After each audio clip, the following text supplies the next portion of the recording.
श्री साकेत निवासाचार्य टीला जी के संप्रदाय में चौथी पीढ़ी में श्री मंगलदासाचार्य जी नाम के महात्मा प्रकट हुए। श्री रामानंद संप्रदाय में इनको महर्षि अगस्त्य जी का अवतार माना जाता है। इन्होंने गुजरात डाकोर में रामानंदी पीठ की स्थापना की थी। इनके 10,000 विरक्त शिष्य थे और सबके सब जटा जूट अखंड विभूति धारण करते थे। शरीर पर कोई वस्त्र नहीं रखते थे और सबके सब बड़े प्रचंड बलवान थे। स्वामी जी जहाँ भी यात्रा करते उनके यह 10,000 संत उनके पीछे चलते थे। उस समय औरंगजेब का शासन काल था। गौ ब्राह्मण और संतों पर बहुत अत्याचार हो रहे थे। मंदिरों को तोड़ा जा रहा था। तलवार के बल पर धर्म परिवर्तन हो रहे थे। औरंगजेब ने उस समय अयोध्या का नाम बदलकर फकीराबाद रख दिया था और अयोध्या को सबसे बड़ा इस्लाम का तीर्थ घोषित कर दिया था। वहाँ के कुछ इस्लामी विद्वानों और फकीरों का मानना था कि 1 करोड़ मुसलमान जहाँ दफन हो जाते हैं वहीं पैगंबर प्रकट हो जाते हैं। उस समय हिंदुस्तान में जो भी मुसलमान मरता उसका शरीर अयोध्या फकीराबाद में ले जाकर दफन किया जाता था। धीरे धीरे पूरी अयोध्या की भूमि 100 मुर्दों से भर गई।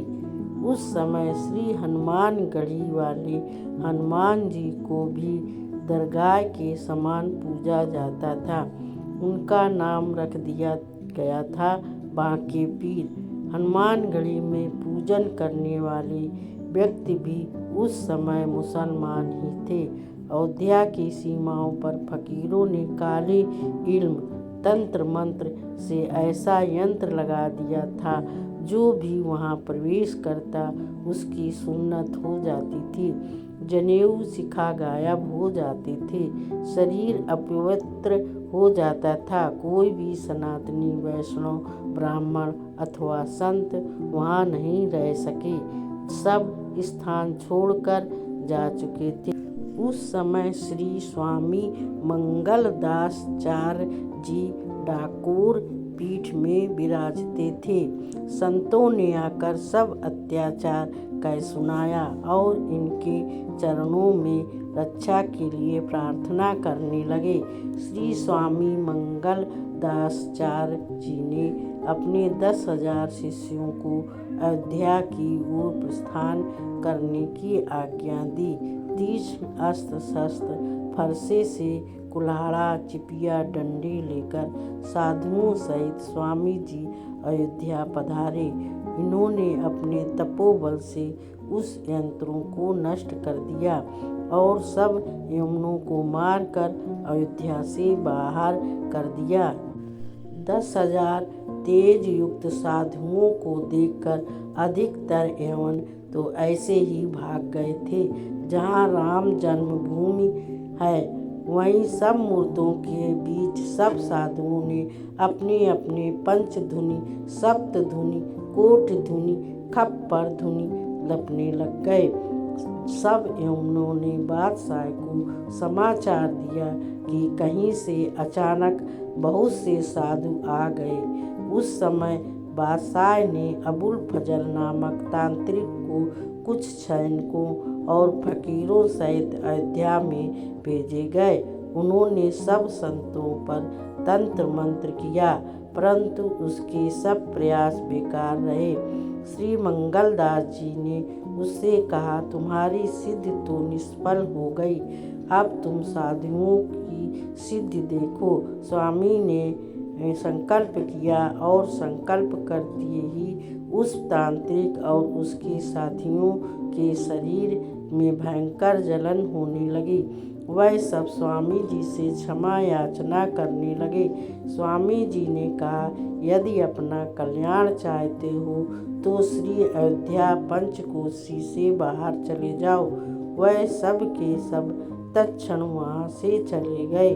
श्री मंगलदास जी महाराज ने अपने शिष्यों से कहा, ये हमारे इष्ट देव की भूमि है। भजन साधना तो जीवन में होती ही रहेगी, परंतु आज श्री अयोध्या धाम की सेवा करनी है। पूरी अयोध्या की कब्रें खोद कर सरयू जी में बहा दी गईं। सरयू जी का शास्त्रों में बहुत महत्व है। सरयू जल के पावन स्पर्श से सबका साकेत गमन हो गया।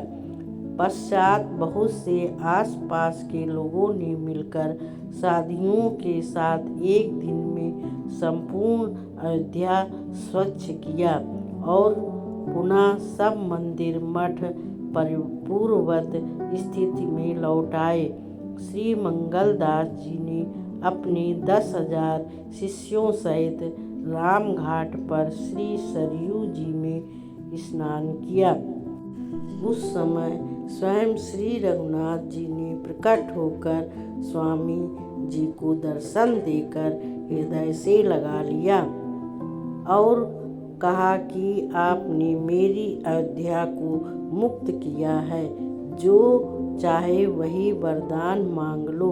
श्री मंगलदास जी ने कहा, हे नाथ, आपने जिस रूप में हमें दर्शन दिया है उसी रूप में आप इस स्थान पर कृपा करके विराजिए।